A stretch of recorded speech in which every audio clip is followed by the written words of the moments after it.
Welcome to Remembering Our Spirits from the book Around the Year with Emmett Fox. August 31st, 2023. Dwelling on Shinar. The story of the Tower of Babel begins by saying that the whole earth was of one language and of one speech. This is to say there was a unity of thought and expression. Your faith was firm and dynamic.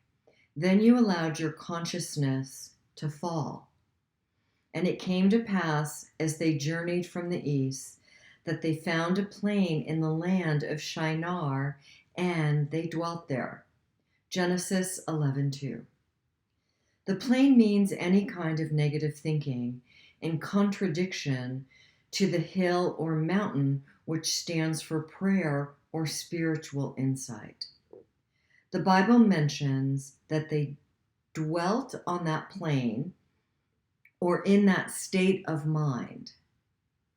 It is not an occasional negative thought that does the harm. It is the thought or the false belief that is dwelt upon that causes your trouble. Habitual wrong thinking, false beliefs, long entertained, build up a conviction, both conscious and subconscious, that we have to rely upon ourselves. Of course, nothing could be more discouraging than such an idea, and in its turn, it produces more fear. In the parable, these people got the absurd idea that they could reach heaven, regain harmony, by building a material tower. This describes that sense of insecurity and apprehension that has always been the greater part of mankind, because they have not realized the presence and power of God and their essential unity with it. Then the account says that the Lord scattered the people abroad and confounded their language so they could not understand one another's speech.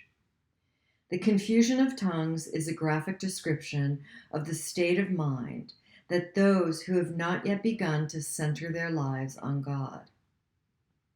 For only fear and chaos can come to them until they do. I really like that he is saying heaven means, in this parable, means to regain harmony, and that the plain and the mountain are referring to our own state of mind.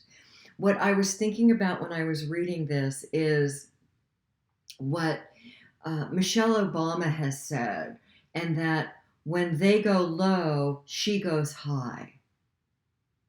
This parable is reminding me of that. When people and things around us are seemingly living in a state of fear, I choose for love.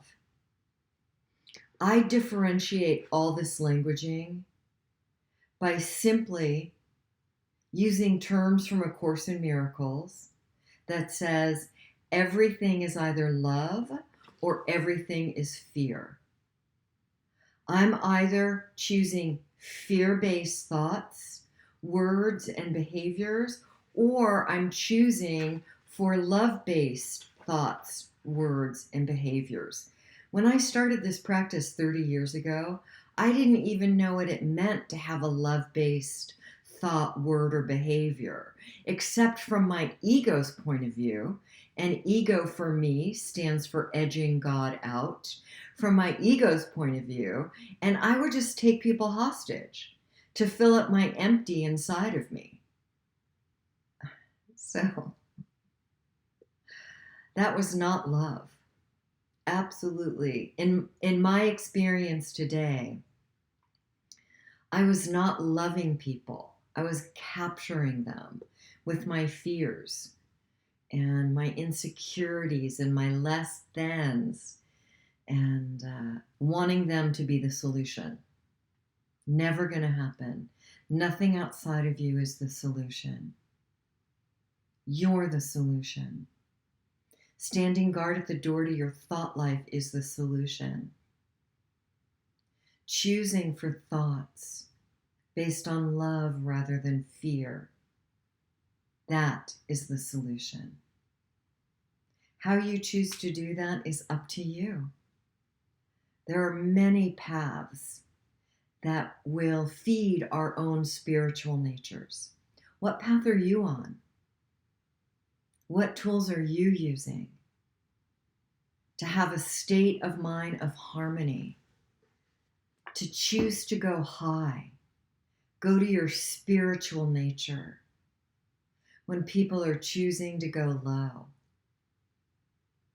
when they're going to their ego fear-based nature? Takes courage, takes practice, takes failing, takes picking yourself back up and simply putting one foot in front of the other. And as Jacob Glass says, penguin steps. I really, really like that, because if you watch a penguin walking, they are absolutely adorable. They're just adorable. And they take little steps.